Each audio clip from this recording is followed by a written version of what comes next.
இப்போ ஓரளவு ப்ரௌன் கலர்ல ஆயிடுச்சு மக்களே. நெக்ஸ்ட் நம்ம தக்காளியை போட்டுக்கலாம். தக்காளி வணங்கினதுக்கு அப்புறமா கருவேப்பிலை போடணும்.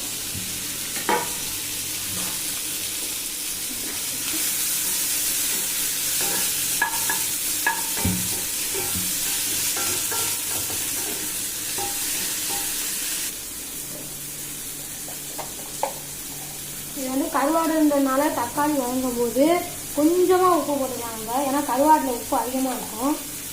அதனால் இப்போ நம்ம கொஞ்சம் தான் போட்டிருக்கோம். போட்டு நல்லா வதக்கிக்கிட்டே இருக்குங்க. தக்காளி வெங்காயம் இந்த கருவாடு நம்ம ரெசிபி செய்யும்போது தக்காளி வெங்காயம் வதங்கினா தான் டேஸ்ட்டாகவும் இருக்கும், நல்லாவும் இருக்கும். ஓரளவு இது வதங்கி இருக்கு. இப்போ அந்த வதங்குற நேரத்தில் கொஞ்சமாக நீங்கள் மஞ்சள் தூள் சேர்த்துக்கோங்க. அப்போ இன்னும் கொஞ்சம் டேஸ்ட்டாகவும் இருக்கும். இப்போ கொஞ்சமாக இப்போ நல்லாவே வதங்கியிருக்கு. இந்த வதங்குற டேஸ்ட்டில் நம்ம கொஞ்சமாக இப்போ மிளகாத்தூள் சேர்த்துக்கலாம். மிளகாத்தூள் சேர்த்தாச்சு. அதை கொஞ்சம் ஒரு 5 நிமிஷம் கிண்டி விட்டுட்டு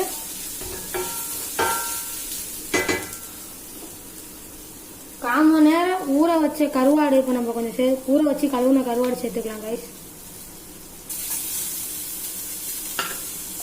சேர்த்தாச்சு. இப்போ அதை கிண்டி விட்டுக்கலாம் நல்லாவே.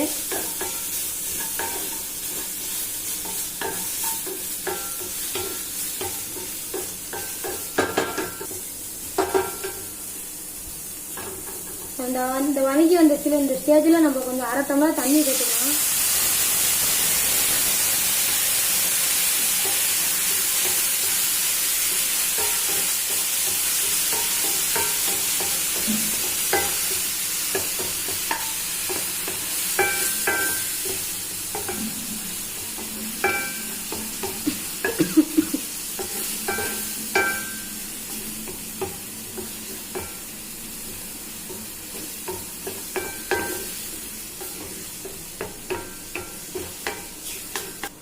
நான் ஹை ஃப்ளேமில் வச்சு செஞ்சதுனால இப்போ கொஞ்சம் இது மாதிரி வந்திருக்கு. நீங்கள் லோ ஃப்ளேமில் வச்சு செஞ்சீங்கன்னா இதோட இன்னும் கொஞ்சம் நல்லா பெட்டராகவே வரும்.